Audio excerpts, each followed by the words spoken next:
Welcome back. देखिए, आज हम लोग जो है बेसिस से रिलेटेड कुछ इंपॉर्टेंट डिस्कशन करेंगे, एग्जांपल देखेंगे, ठीक है। और कुछ इसमें इंपॉर्टेंट बातें हम लोग देखेंगे रो और कॉलम स्पेस से रिलेटेड, ठीक है। तो देखिए, जैसे यहाँ पे पहले क्वेश्चन है कि तीन वेक्टर आपको दे रखा है और बोलता है B the three vectors in set of complex number, ठीक है, of dimension three over complex so that set B, ये जो बी है बोलता है ये इसका बेसिस होगा, ठीक है। तो यहाँ पे जो बेसिस हमको चेक करना है, तो आपको पता है कि बेसिस के लिए हमको दो चीज़ दिखाना होता है। क्या क्या? एक दिखाना होता है लीनियरली इंडिपेंडेंट, और दूसरा क्या दिखाना होता है? दूसरा दिखाना होता है कि वो जो सेट है वो क्या कर रहा है, वो स्पैन कर रहा है, ठीक है। Span of B equal to भी होगा। तो यहाँ पे भी का मतलब क्या है कि पूरा जो मेरा कॉम्प्लेक्स नंबर का सेट है वो होगा, ठीक है, C3। ओके, क्लियर है। तो अब देखिए, यहाँ पे हम लोग एक जो है प्रॉपर्टी यूज़ करेंगे। क्या हम लोग जानते हैं? हम लोग जानते हैं कि अगर, ठीक है, चूँकि बी का डायमेंशन कितना है, बी के पास में देखिए थ्री वेक्टर है, ठीक है, और डायमेंशन जो है dimension of C3 over C, ये क्या है? ये आपका होता है थ्री, इसका डायमेंशन थ्री है, ठीक है। एंड और बी के पास में क्या है? B has exactly three vectors, ठीक है, एग्जैक्टली थ्री वेक्टर्स। ओके, तो हम लोग सिर्फ अगर यहाँ पे एक चीज़ दिखा दें कि बी लिनियरली इंडिपेंडेंट है, तो ये डेफिनेटली क्या हो जाएगा? बेसिस हो जाएगा, ठीक है। तो बी के पास कितनी ही वेक्टर है, आप प्रॉपर्टी हम लोग जानते हैं कि एनी लिनियरली इंडिपेंडेंट सेट, ठीक है, with exactly number of elements, ठीक है, equal to dimension of vector space is basis, ठीक है। तो यहाँ पे जो सिर्फ दिखाना है वो ये ओनली नीड टू शो, क्या? Need to show B is linearly independent, ठीक है। अगर ये लीनियरली इंडिपेंडेंट हो गया तो चूंकि इसमें के पास में एग्जैक्टली थ्री वेक्टर है जो कि इक्वल है डायमेंशन ऑफ C3 C के, तो क्या हो जाएगा? ये ऑटोमेटिक आपका बेसिस हो जाएगा, ठीक है। तो यहाँ पे देखिए, चूंकि डायमेंशन थ्री है, therefore B will be basis, ठीक है, if B is linearly independent. तो सिर्फ यही मेरा टारगेट हो गया। तो लीनियरली इंडिपेंडेंट दिखाने के लिए आपको ये लीनियर कॉम्बिनेशन को जीरो लेना पड़ता है, जो आप पहले से जानते हैं, ठीक है। सारा फिगर को यहाँ पे डाल दीजिए, जो V1 V2 V3 है, ठीक है, और उसके बाद उसको ऐड कर दीजिए। तो डालने के बाद जब आप ऐड करके लिखेंगे तो आपको इस तरीके से x plus two iota y, x iota plus y plus z one plus iota, और ये मिलेगा, ठीक है। अब तीनों चूँकि जीरो वेक्टर है तो जीरो जीरो जीरो के इक्वल होगा, तो इन तीनों को आप इक्वेट कर देंगे जीरो जीरो, ठीक है। तो यहाँ से जब हम लोग रियल और इमेजिनरी पार्ट को अलग अलग करेंगे तो डेफिनेटली हमको क्या मिल जाएगा? एक्स भी जीरो मिल जाएगा, वाई भी मिल जाएगा, और जेड भी सारा ही हमको जीरो मिल जाएगा। तो अगर सारा जीरो मिल गया दैट मीन्स क्या हो गया? इसका मतलब है कि बी जो है आपका वो लीनियरली इंडिपेंडेंट है, and this implies hence B is basis, ठीक है। आप फॉलो कर रहे हैं? तो इस तरह का क्वेश्चन हम लोग पहले भी डिस्कस किए थे, ये तो एक तरह से आपका रिवीजन हो गया, ठीक है। अब यहाँ पे देखिए क्वेश्चन है, determine whether this four vector form a basis of R4R, ठीक है, if not find the dimension of सब स्पेस दे स्पैन, ठीक है। तो यहाँ पे भी आप देखिएगा कि क्या है, given four vectors can form basis R4R if they are linearly independent. क्यों? क्योंकि आप जान रहे हैं कि जो डायमेंशन है R4R का ये क्या है? चार है, ठीक है। और एग्जैक्टली आप देखिएगा तो यहाँ पे चार जो है आपको एलिमेंट दिया हुआ है एग्जैक्टली, ठीक है। तो अगर ये लीनियरली इंडिपेंडेंट हो जाता है then every linearly independent set, ठीक है, with exactly number of element equal to dimension of vector space form a basis. ये हम लोग जानते हैं, पढ़ चुके हैं, ठीक है। तो यहाँ पे हम लोग सिर्फ यही शो करेंगे कि ये लीनियरली इंडिपेंडेंट है, ठीक है। तो यहाँ पे देखिए मैंने इस तरह से प्रोसीड किया है कि मैट्रिक्स ए ले लिया, ठीक है, हैविंग गिवन रोज, ठीक है, एज इट्स रो। इसमें देखिए हम लोग रो वाइज लिए हैं, 1 1 1 1, ठीक है, 1 2 3 2 2 5 6 4 और 2 6 8 5, ये जो दिया हुआ है। अब आपके मन में एक क्वेश्चन आ रहा होगा कि भाई लेते तो हैं हम लोग कॉलम वाइज, ठीक है, तो ऐसा कुछ नहीं है। देखिए, आप रो वाइज भी ले सकते हैं, कॉलम वाइज भी ले सकते हैं, ठीक है। दोनों में क्या डिफरेंस है वो मैं आपको बता देता हूँ, ठीक है। देखिए, जब आप रो वाइज लेंगे, जैसे अभी आप रो वाइज लिए हैं, ठीक है, तो अब आप इसको क्या करेंगे? अब आप इसको जो है इसमें ऑपरेशन लगाएंगे और इसको आप बदलेंगे रो इक्विवेलेंट फॉर्म में, ठीक है। रो इक्विवेलेंट फॉर्म में आप बदलेंगे, उसके बाद आप क्या देखेंगे? उसके बाद आप ये देखेंगे कि अगर जो है इसमें नॉन जीरो रोज क्या है, ठीक है। तो इसका जो एक्चुअली इसमें ये लीनियरली इंडिपेंडेंट होगा कि नहीं होगा, ये कैसे पता करेंगे?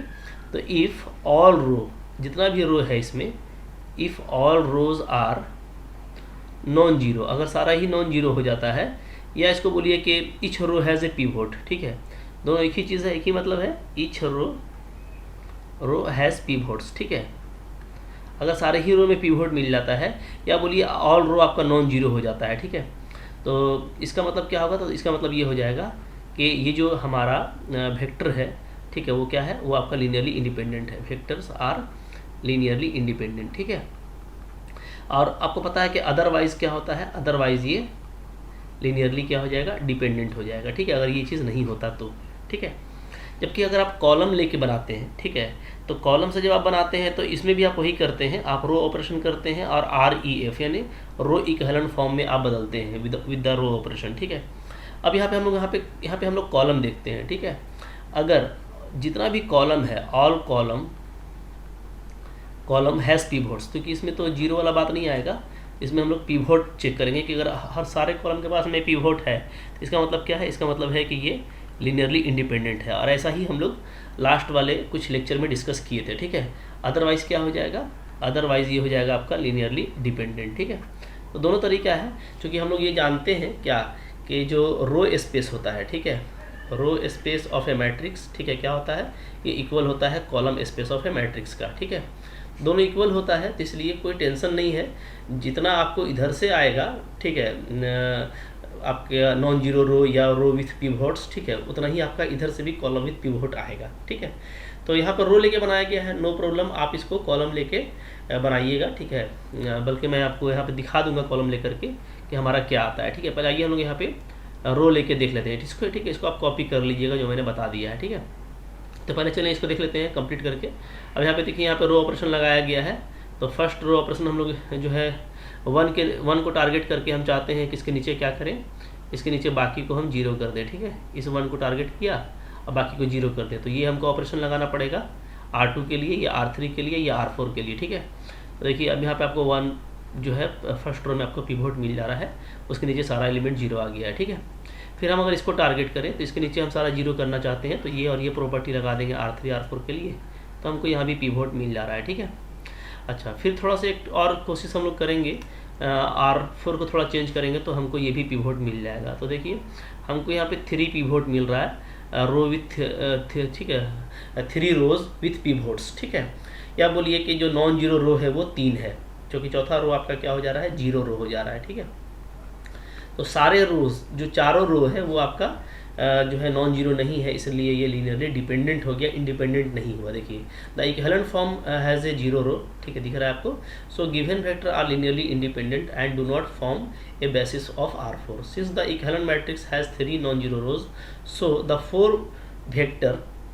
4 vectors span a subspace of dimension 3। तो चूंकि 3 ही आया है, ठीक है, 3 ही नॉन जीरो रो आया है, तो इसलिए इसका जो डायमेंशन होगा, ठीक है, जो स्पैन करेगा सब स्पेस को, उसका क्या होगा? डायमेंशन आपका 3 होगा, ठीक है। ये हो गया। अगर आप इसको कॉलम से बनाते हो, देखिए क्या होता है, आप चाहें तो इसको ट्राई कर सकते हैं बना करके, ठीक है। मैं सजेस्ट भी कॉलम ही वाला करता हूँ, ठीक है, उससे बहुत बेनिफिट है। अभी हम लोग बहुत कुछ डिस्कस करेंगे। इसके बाद जो है जनरेटिंग सेट अगर दिया हुआ है, क्योंकि ये तो आपको एक सेट दिया हुआ था जिसमें आप लीनियरली इंडिपेंडेंट चेक कर रहे हैं, अगर ये जनरेटिंग सेट रहता तो वहाँ पे रो लेने में, कॉलम लेने में क्या डिफरेंस है वो भी मैं आपको बताने वाला हूँ, ठीक है। तो अगर आप ऐसे लेते हैं मैट्रिक्स ए हैविंग, ठीक है, हैविंग गिवन वेक्टर्स, ठीक है, एज इट्स कॉलम, अगर आप इसको कॉलम में लेते हैं तो क्या आएगा? देखिए तो आपका ए आएगा, ठीक है, 1 1 1 1 पहला कॉलम ले लिए, फिर आ गया आपका 1 2 3 2, ठीक है, फिर ले लीजिए 2 5 6 4, फिर ले लीजिए 2 6 8 5, ठीक है, ये ले लिया हम लोगों ने। चलिए अब यहाँ पे हम लोग रो ऑपरेशन करेंगे, ठीक है। मैं ऑपरेशन नहीं लिख रहा हूँ, ठीक है, डायरेक्ट इस 1 को टारगेट कर रहा हूँ, उसके नीचे सारा को जीरो कर रहा हूँ, तो सिंपली 1 1 2 2 इसको रहने दीजिए, ठीक है, बाकी को जीरो कीजिएगा। तो ये तो सिंपली हमको माइनस करना पड़ेगा R2 में R1 को, R3 में R1 को और R4 में R1 को, ठीक है। तो यहाँ पे अगेन आपका 2 1 1, ठीक है, फिर 3 1 2 और 2 1 1 हमको मिल जा रहा है, ठीक है। फिर यहाँ पे हम लोग देखेंगे तो फिर से 5 में 2 3, ठीक है, 6 में 2 4 और 4 में 2 2, ठीक है। फिर यहाँ पे देखिएगा तो 6 में 2 4, ठीक है, 8 में 2 6 और 5 में 2 3, ये हम लोगों का आ गया।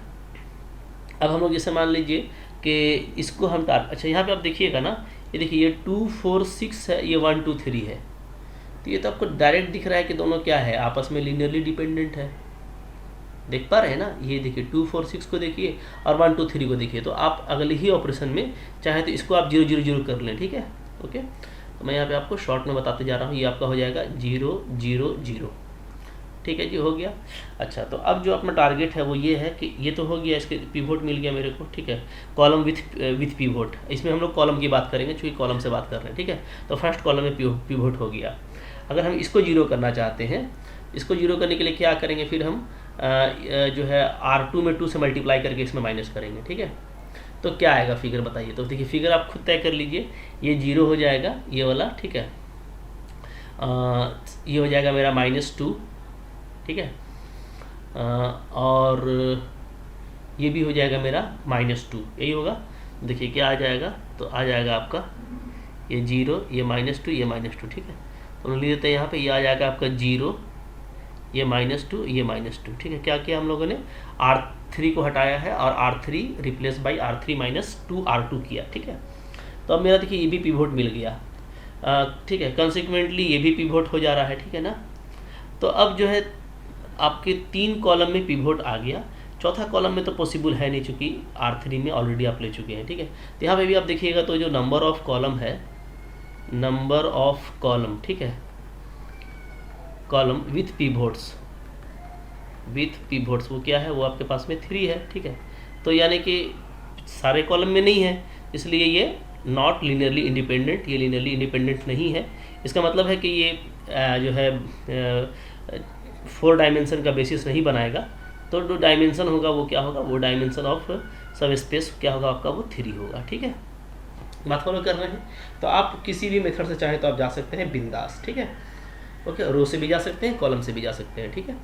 कुछ और यहाँ पे एग्जांपल हम लोग देख लेते हैं। जैसे देखिए इसके बाद जो एग्जांपल है वो है कि अगर आपके पास में 2 सेट है, देखिए ध्यान दीजिएगा ना, सेट है आपके पास में, एक ये है और एक ये है। इसको आपको बोलता है कि एक्सटेंड कर दीजिए, ठीक है, बेसिस ऑफ R4 में, ठीक है। तो पहले देखते हैं कि दोनों लीनियरली इंडिपेंडेंट है कि नहीं है। तो एक मैट्रिक्स ले लीजिए, ठीक है, जिसमें दोनों को आप रो में रख लीजिए, ठीक है, रो वाइज रख लिया गया है, कोई प्रॉब्लम नहीं है, ठीक है। तो इसको फिर हम लोग रो इक्विवेलेंट फॉर्म में बदलेंगे तो इस तरीके से आ जाएगा, ठीक है, रो इक्विवेलेंट फॉर्म, ठीक है ना। यहाँ पे देखिए आपको ये पिवोट है, ये पिवोट दिख रहा है, ठीक है, फर्स्ट नॉन जीरो एलिमेंट, और हमको ये भी पिवोट दिख रहा है, ठीक है। तो दोनों रो में पिवोट है, सो नो प्रॉब्लम, ठीक है। तो हम लोग ये देख रहे हैं कि ये दोनों क्या है, और आपका, ठीक है, स्पैन करता है the same space that spend by the given vector u1 and u2, ठीक है, ओके। तो we observe that vectors v1 जो है 1 1 1, ये वाला, इसको हम लोग v1 कह रहे हैं, ठीक है, नया वेक्टर बन गया, और इसको हम बोल दे रहे हैं v2 0 0 1 2 को। तो ये स्पैन करेगा, ठीक है, same space that spend by vector जो आपको दिया हुआ था u1 और u2, ठीक है। अच्छा, इन ऑर्डर टू एक्सटेंड, अगर आप इसको एक्सटेंड करना चाहते हैं इसमें R4 में, तो हमको जाहिर सी बात है, डायमेंशन क्या है, डायमेंशन है 4, ठीक है। तो हमको और 2 चाहिए, चूँकि 2 ही हमको मिला है, ठीक है। नंबर ऑफ नॉन जीरो रो क्या है, नंबर ऑफ नॉन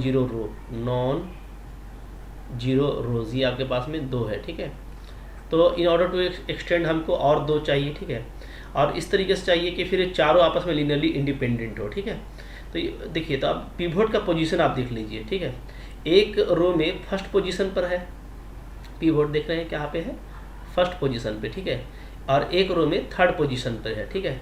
तो हम जो है एक रो लेंगे, रो विथ पिवोट, जो हम लोग ऐड करेंगे, ठीक है, ऐड रो विथ पिवोट, ठीक है, ऐड सेकेंड टपल, ठीक है, सेकेंड, चूँकि सेकेंड में नहीं है तो सेकेंड में ले लेंगे, ठीक है, और ठीक है, एंड एक और रो ऐड करेंगे, row with pivot at fourth tuple, ठीक है।